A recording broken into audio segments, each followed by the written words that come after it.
Jacket, ও একটা jacket নিছে, নিয়ে পকেটের মধ্যে যে মানে পকেটে হাত দিছে, নিয়ে বাড়ি গেছে। আগে জ্যাকেট 2-3টা নিয়ে গেছে, নিয়ে বাড়ি গেছে। বাড়ি যাওয়ার পর পকেটের মধ্যে হাত দিছে, ডলার পাইছে। সুবহানাল্লাহ, সুবহানাল্লাহ। 5,000 না 6,000 টাকার ডলার ওই সময়, আজ থেকে 18 বছর আগে। পরে আমি ম্যাডামে বললাম, দাদি বলি, দাদি কি ব্যাপার, টাকাও নাকি দেন?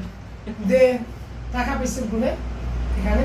ওই যে ওই স্যারটা গেল, ওই আর টাকা দিবে স্যারটা, ওই আর টাকা দেয় না।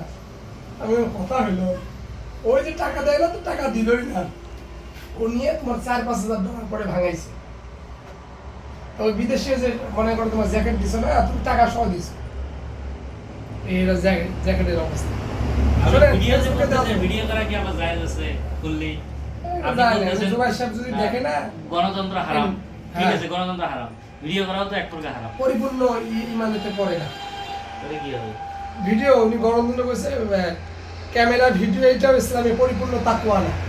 মুফতি আব্দুল মালিক সাহেব হাফিজুল্লাহ বলছে, ক্যামেরা বন্ধ করেন, দিলের মতো ছবি তোলেন, আপনার ক্যামেরা তুলতেছেন না। এটা ফেসবুকে ছাড়বো। আপনাকে তোলেন।